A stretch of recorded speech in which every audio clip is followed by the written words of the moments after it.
Welcome back, everyone, to Creator in Conversation. I'm your host, Owen Macaulay. For the past over a decade now, I've been making comics, teaching comics, and in February 2024, I opened up the doors to Ireland's first academy dedicated to the sequential arts and comic book production. That's the Tala Academy of Sequential Art, or TASQ Art. In today's episode, we're once more diving back into the archives of Dublin Comic Con. It's been my privilege to be able to host a number of panels at Dublin Comic Con. I've been doing this for the past, say, 5 or 6 years, since the show returned after COVID and lockdowns, I should say. Initially, the way we operated was we had a designated room. At the time, I was a program director for animation at Pulse College. And in the room, we would have guests join us live via Zoom in the panel room. So it was a way for folks to kind of get used to, interacting once more in a panel Q&A. In later panel presentations, we stuck to pre-record just to save my nerves of Wi-Fi connection, and if something went wrong, the minute of the panel, there was no backup. Today's guests are the brilliant Michael Avon Oeming and Taki Soma. It was a pleasure to interview both of them, and we were joined by some very passionate fans as well, some who come on mic in today's episode. At this time, Michael was working on the World of Krypton series. This is a retelling of the story of Jor-El and Lara, and leading up to the last days of Krypton and General Zod's attempt to overthrow. It was a really engaging retelling. Michael was on the art in this story, and what was so brilliant about it was that it reflected very much our world today, a lot about the environmental issues, and it was, as I say in the interview, it was a little close for comfort, I think, when I was initially reading it. And Taki then also joins us, and there's a great support and discussion around her book Sleeping While Standing, which I think was just about to be released or just released in. Today's conversation took place back in 2022. I believe it was during the March edition of Dublin Comic Con. I had reached out to Michael and Taki prior to the re-release of this episode, so I could have the permission to reshare it here on Creator in Conversation. I like, as much as possible, where applicable to the field of comic books and sequential art, to bring in a lot of my archival interviews to this particular podcast. So feel free to sit back, relax, and enjoy this episode of Creator in Conversation with Michael Avon Oeming and Taki Soma.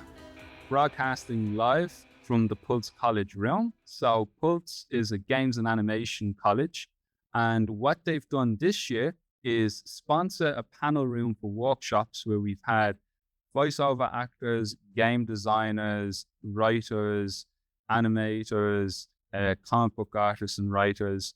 Tom Pyer was just on before you guys came on as well, talking about high comics, which is great. And the main driving theme is that we're joined mainly by students and families, and a particular focus is about those looking to, the infamous how to break in. So what we've been doing is just getting folks to talk a little bit about their background, their careers, and then just a little bit about what advice has really stuck with them since, they began. What's the one bit of cornerstone advice that stayed with them. So I suppose passing over to you folks, how did you find your careers, your starting career? Well, first of all, I want to say that recently I started co-instructing with Brian Bendis at the Portland University to write comics.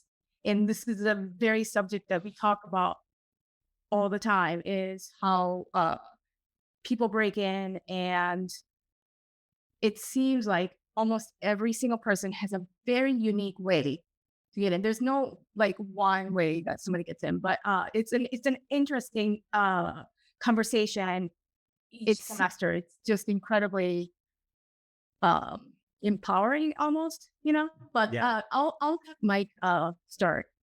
Yeah, there's so many. There is the good news for everybody out there is that there are so many ways to get into comics industry now, versus, I say, pre-digital age, pre-social media and stuff. it was very difficult. And even if you wanted to self-publish, you were out on a limb on thousands of dollars immediately, not even knowing if anybody's going to order your book. Right? There were so many pitfalls and such. That doesn't help you now as you're breaking in, but there is some good news that there are many more doors now than before.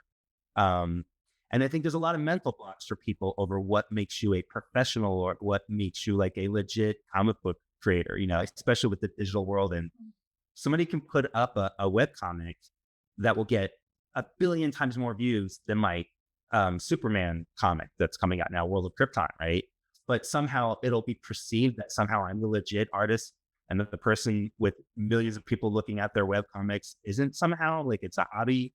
Don't fall for any of that kind of stuff. Yeah. Yeah. The good news is if you want to be in comics, the basics of it is you just draw stuff and you put it out there now. Yeah. You're part of the conversation. Yeah. You're part of the industry now.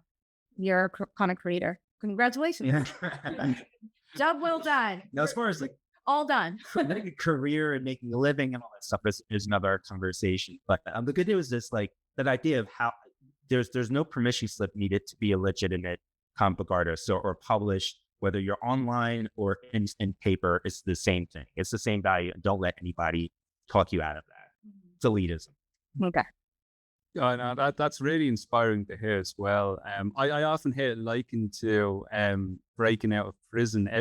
Once one way is found, it's sealed, and someone finds another way. So there's many, and even now, I think that's something that's been a common theme is we have YouTube, we have Instagram, we have the ability to make websites now. So a lot of the middleman can be cut out, and the connection between content creator and audience now is never being closer. Just, I suppose, in terms of content and putting that content out there from a portfolio point of view, often I hear it mentioned that it's encouraged that, you post regularly online because editors, publishers, and even just generating a fan base, people pay attention, it gains traction. Would it be particular platforms you would encourage, aspiring comic book creators to maybe like focus on, you find might be a good platform or a good place to host a portfolio? I think whatever is the most comfortable for you, the one that you're familiar with is the right one, because I don't think there's a right answer for that kind of, it's just It's not a singular spot. Right. There's so many ways to get into the comics industry, and one way is digitally. And so if that's encouraged and if that feels the right path for you, then that's the right path. Like I said, many people are discovered online, but other people are discovered by submitting stuff or meeting people at conventions and Giving an ash can of your book. Yeah, or you just happen to have a friend who knows an editor. It's just, there's just so many different ways. So yeah, the more you put it out, the better your chances are. Yeah, I mean, your basics, like if you just need some answer, the basics I would say is have both a Twitter and Instagram account for your artwork. TikTok is much bigger. But as we said before, you do what you're comfortable with. Right. I'm old, so I open up the TikTok account and like it's just yelling at me every time. I'm like, so I'm not, even though it's a bigger platform that I could probably get more of a readership from, I'm not comfortable with it. So I stick to like TikTok or to Instagram and Twitter. But there's also speak to younger people out there, because they'll tell you about the other platforms, the Discords that none of us even know exist on any level, and change always comes from newer generations coming into comics. Mm-hmm. So I'd say the very least Twitter and Instagram, and if you're promoting your work, ask yourself first when you start these things, do you want to speak really as yourself, as this art that you're putting out, or do you just want the work to speak for itself? I try to lean on, because I don't want to get in internet fights or anything. I'm already distracted by social media, so most of my social media is just the artwork, a few jokes every now and then, but mostly my idea is I'm presenting the work. Please buy my stuff. If you want to do the whole personality thing and everything else that goes there, just be aware if that's a choice or not. Mm-hmm. Absolutely. And I suppose something else that we've been discussing throughout the weekend here has been about motivation, the kind of fear of quote unquote failure, which really is just learning. It's like a stepping stone. But we all know, like the industry, I think we were joking. I had David Lex, the senior editor in Titan Comics, in at lunchtime, and we had a good laugh over the idea of going into comics to get rich, which, no one goes, yeah. So that's always the good joke we like to so I need a scar laugh. That's rich. So I suppose I suppose a lot of it is like equal parts passion and equal parts like motivation. Where do you guys find your motivation in your work? Like, what's that kind of like get up and go drive that you find that you still have from when you began to where you are now? What is it that's just that spark that you love about the medium? I have a lot of emotional deficits that I'm trying to fill up with approval from other people.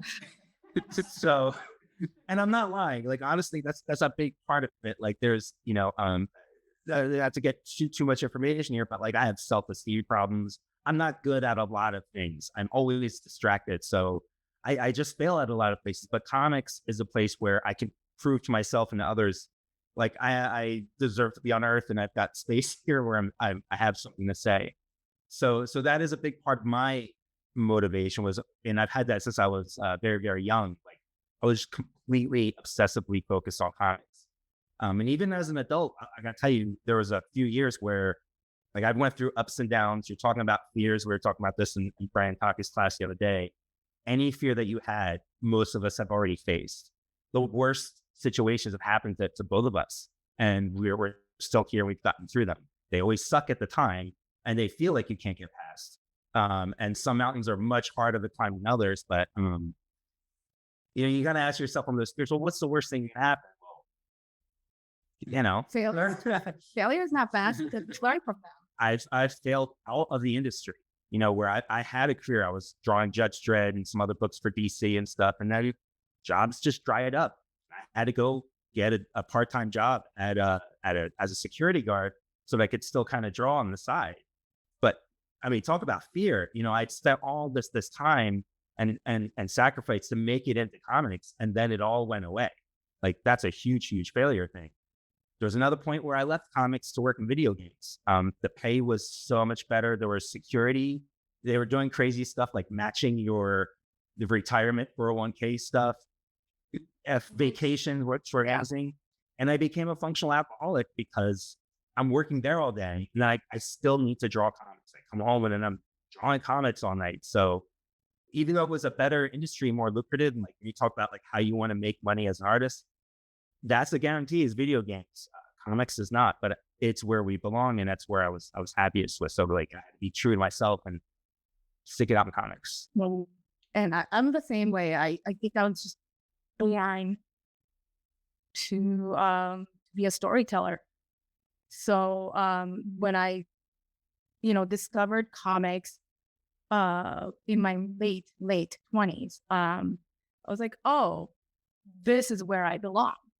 This, and that moment on, I was going to school for advertising to become a art director, and I dropped out, and I'm like, I'm on my way there. That's, being an art director in advertising is very lucrative. So, but it wasn't my passion. It was comics. So yeah, that's my motivation. It's just in me. I can't think of anything else I'd rather do. Yeah, I would never, ever want to talk anybody out of pursuing comics. The only thing I would say is if you want to make it long-term, you really truly have to love it. Like, it can't be, like, it can be a passing thing, but like, it's so hard. You really have to truly love it to be here. Mm-hmm. Yeah. And it's great. I was saying in previous panels today, with the success of the Marvel films and DC and such, I don't think it's increased, readers converting film goers into readers. I think it's always going to be separate. If you read books, you don't necessarily read the books films are based on, and vice versa. But it has removed a lot of the taboo around comics, which is great, because the fact that I'm calling you from Dublin is just going to show how fast the culture and the media is now, that audiences are so engaged to it. And I think technology has kind of helped with that also. But the fact, just out of curiosity, Taki, you were saying that you were in your late 20s when you discovered comics. What was the comic that, kind of drew you in? How did you discover them? Well, I was dating a guy who was completely into comics, and I was casually reading while we were dating. But after we broke up, I'm like, oh, I kind of miss reading these just comics just laying around. So I went to comic shop and like bought a bunch of stuff and whatever. But what really drew me in, I remember, was Daredevil Born Again storyline. And I remember that was, I'm like, if comics can do that, then I want in. So yeah. No, as far as choices go, yeah, that's pretty Definitely. That's awesome. I tell you what, I'm going to try out the questions from the audience in just a moment. Just before we do, I suppose what we'll do is before we go out, because I can see Henry jumping at the bit already. Unknown Henry.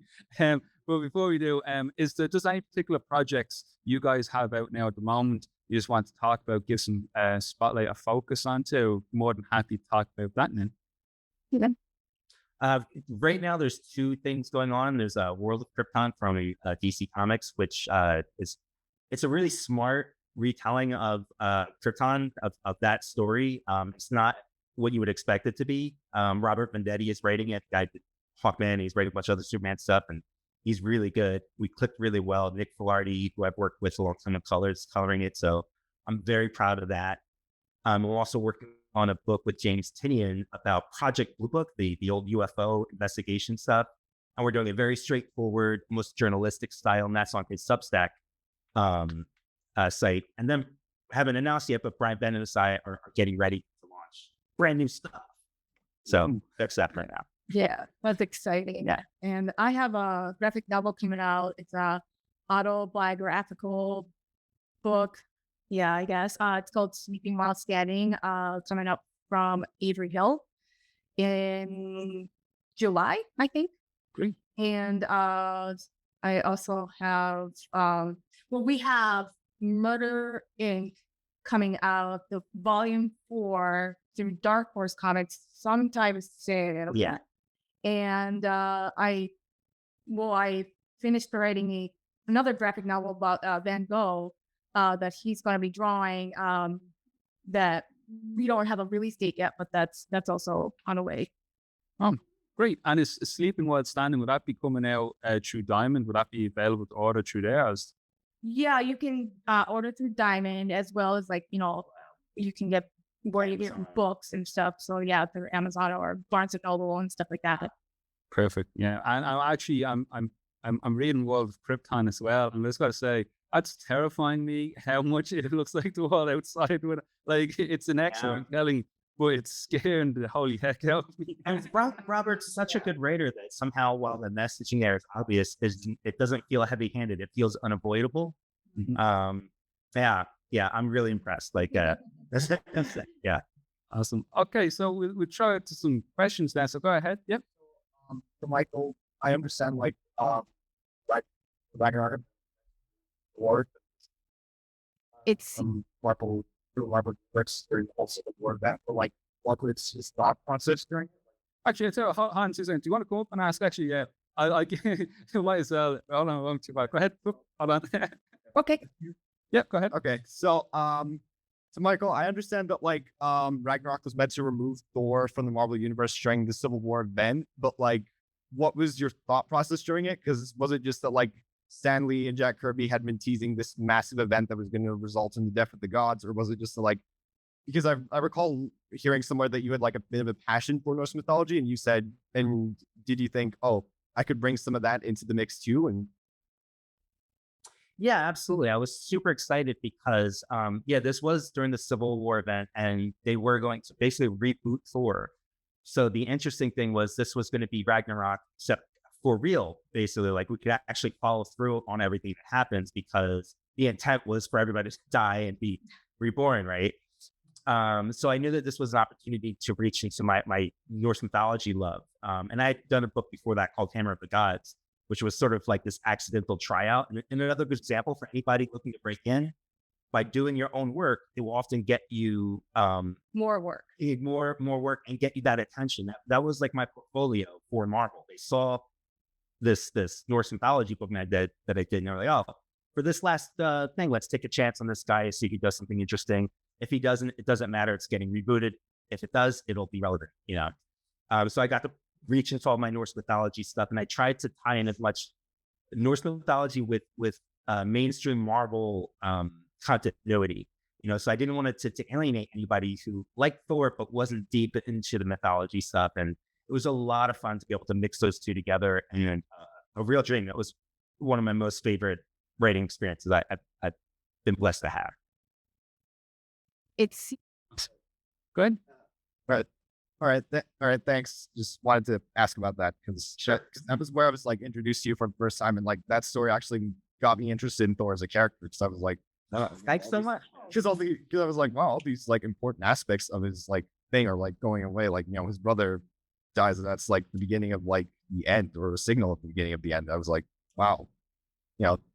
Yeah, it was fun to actually get to follow through on that stuff. And if you like that, I check out. I did a mini series called Thor Blood Oath, which is very fun. You know, it still had a lot of the same heaviness, I think, but we had a lot of fun and ran around to different mythologies, including Krakoan, or my pronunciation. So we got some Celtic stuff in there. We did some Egyptian stuff, and a couple others. It was a lot of fun to do like a whirlwind tour with them and the Warriors 3.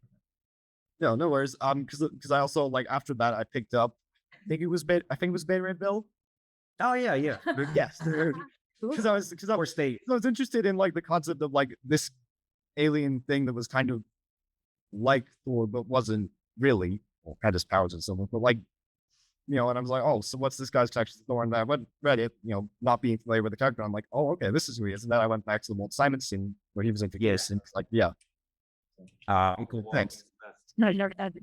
Thank you so much. Thank you. Awesome. I was like, what question do you want to come up and ask as well? Yeah, cool. Okay, go ahead. It's Hi. Sorry, I'm his sister. It's not really a question, it's just for Taki. I saw some snippets of Sleeping While Standing online, and I just wanted to say I'm so excited because just the humor you have. Because we grew up in Thailand, so we grew up in Southeast Asia, and you know, coming back here to sort of cold countries, that one bit you had about the Minnesota cold, that's just like a universal experience for everyone. And it was like so well put into words. So I'm really excited to see that coming out. Thank you. Thank you. Oh, I needed to hear that. Thank you so much. Yeah, and that's one of the things that really impressed me with. Well, there's a lot that this hockey impressed me with this particular volume of stories. Part of it was she's writing these personal stories, but she made them relatable. And as this story was just saying about like this idea of moving from one place to another, the environment being like a shock to you, was universal. Where she could have just written this very kind of like me, whitey, this was hard kind of thing. Like instead, she figured out like, how do you get the reader involved? How do I make you feel what I'm feeling? And yeah, it's one of the many things about this book that I think is going to blow people away. Thank you. Yeah, that's good.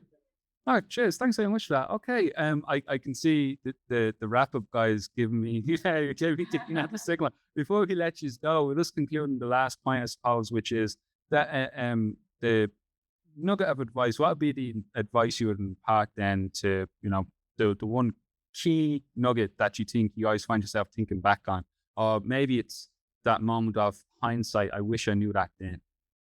It's Boy, there's a lot. well, yeah, well, thinking on it, there is a lot. So I would say there's going to be many obstacles in life and in career, but if you're just keep going, yeah, you're gonna be okay. You're gonna survive all your fears that you have. You're gonna get over it. You're gonna learn from them. Nothing bad is going to happen to you by trying. You're going to be okay. Yeah, you know, I think that's overall the best. Like I said before, we faced our fears, like they've actually happened. Like Brian's had the same kind of things. You've had people like social media wise, like coming at you or after you. You've had careers that seemed like they were going to fall apart.